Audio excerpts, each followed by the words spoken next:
So I'm Catherine Foote, and I'm one of these men and a dog that Debbie was talking about first thing this morning, one of these think tanks that has a proposal for what we do about all of this. I'm not going to run you through all of our ideas today, but that's who I am. I'm also an optimist, I think, to Joe's original question at the very start of the day. I wondered, Debbie, if you're going to ask us again at the end of the day, if we're still optimists. I hope maybe even some more people might be, because complex and immense though some of these challenges seem to be in our pension system and in the future prospects for future generations of retirees having a secure and safe retirement, I fundamentally think lots of the building blocks are in place and we can make the changes that we need to make over the next few years if we just have the political will to do it. My background isn't in pensions, it's in ageing and longevity. It's thinking about, across all sorts of different areas of public policy, how do we make the most of the longer lives that many of us can enjoy nowadays. Because I think this conversation about pensions, we were talking in a workshop earlier about, isn't pensions a boring word? And, isn't adequacy is even worse? Oh my God, the language is just is miserably unengaging. But fundamentally, of course, there couldn't be anything more fundamental, could there? This question of, are your employees, you, your families, your children, are we going to have enough money to help us have enough health, to help us maintain enough social connections, day-to-day relationships, loving relationships, to live a life of meaning and of purpose as we get older and as we live lives as long as we're going to live. It's absolutely fundamental, and I think I'm delighted at the level of engagement and interest there is in the room in something that sounds on the surface, pensions adequacy, boring, but couldn't be more literally existential. So I think I'm not going to repeat at length today all the ways in which the system needs to change. I think we've articulated a lot of that over the course of today. I think still, though, if you ask most people would probably say at first glance, pensions aren't the problem, are they?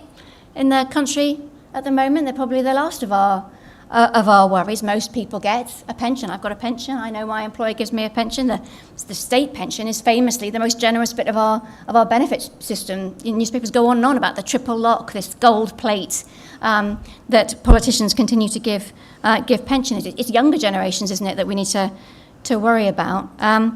And I suppose I would say exactly, it is younger generations that we need to worry about. It's future generations of retirees that are particularly at risk. And if we don't take actions in a system that has a very long tail and years and decades for decisions taken today to come to fruition for people, then we are fast running out of time.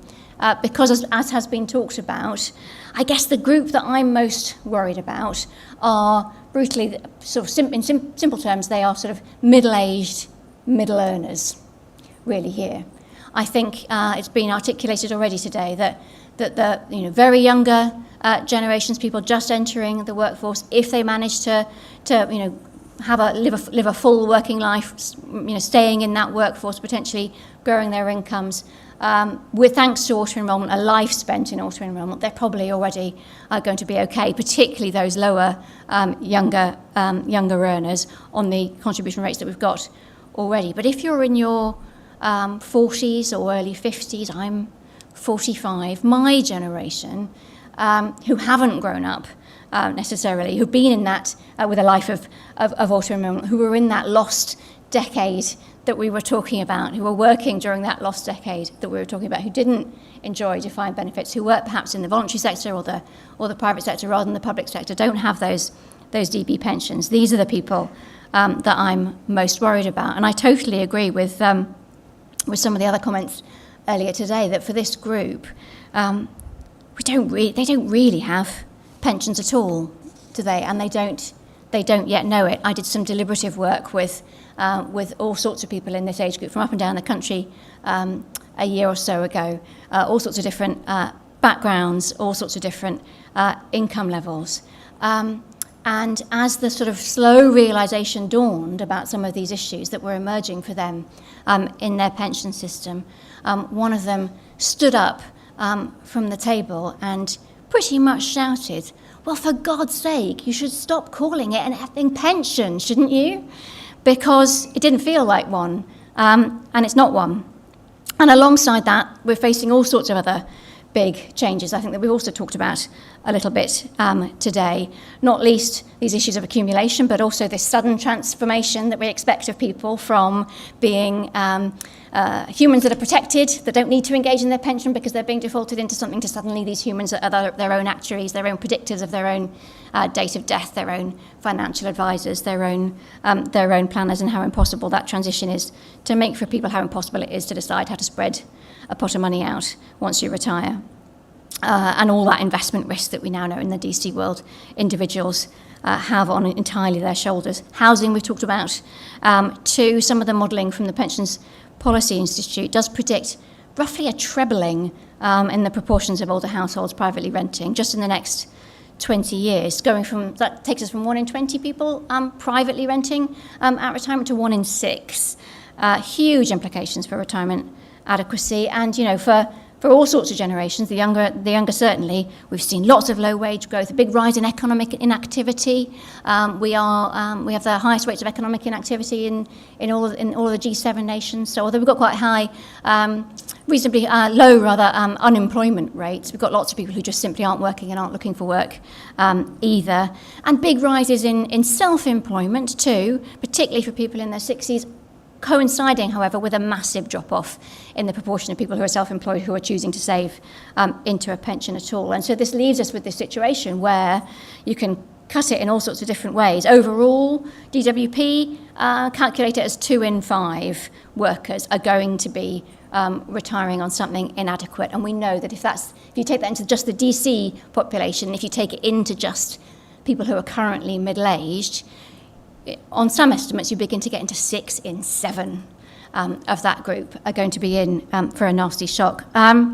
So yeah, what does this all mean for employers? And I've really enjoyed today because I've really appreciated listening to lots of fantastic employers grappling with this question of what can you do and what should you do if you are perhaps a temporary partner in somebody's long working life, not a permanent one, but you're part of this broken system that is failing people. This social contract that you are, as employers, a part of between employers, the pensions industry, state, the individuals, it just isn't working. And as we've talked about today, I mean, I don't know whether I would describe it as a sort of total rewrite. I think I wouldn't. I think the social contract has got lots of the building blocks in place, but it certainly needs a lot of editing. And there is going to be some real noise.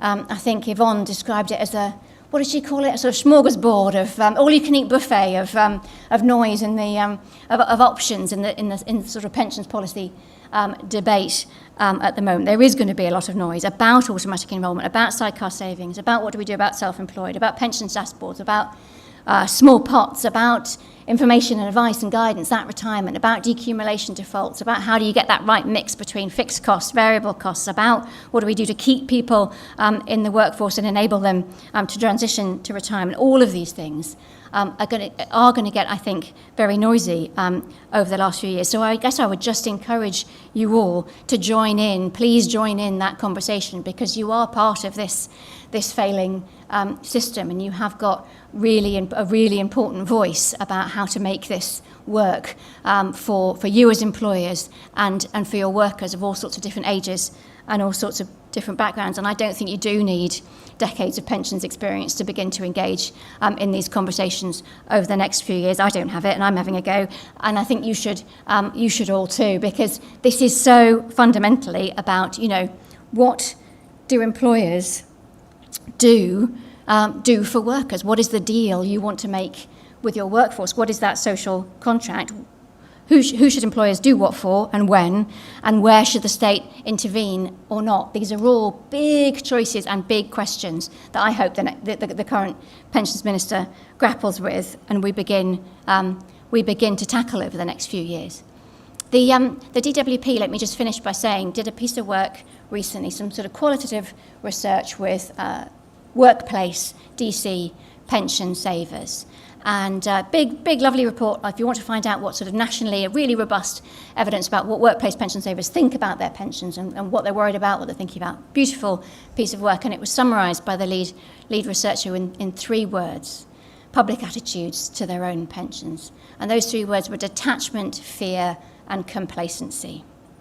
And what I suppose I'm delighted about today is that I don't see any of those emotions and any of those attitudes, thank goodness, in this room today. I thought it was fascinating what you had to say there, Oliver, that picture you painted, potentially of a world where, in a new world of pensions dashboards, suddenly the great British public are awoken to what this system is doing and not doing for people. What will that mean? They didn't need it in France, did they, pensions dashboards, to create this kind of furore. Last year we had Paris completely brought to a standstill, Marseille completely brought to a standstill, strikes all over France because of Macron's decision to unilaterally go against his legislature and raise the rate of the state pension age in France from 62 to 64. It's already 66, of course, in the UK.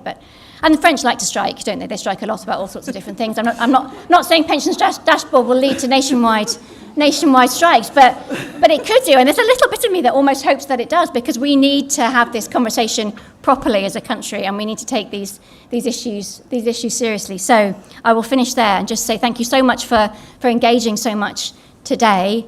And please, this is sometimes complicated stuff, but fundamentally it couldn't be simpler, and it couldn't be more important. So please do, over these next few years, join in this really critical conversation.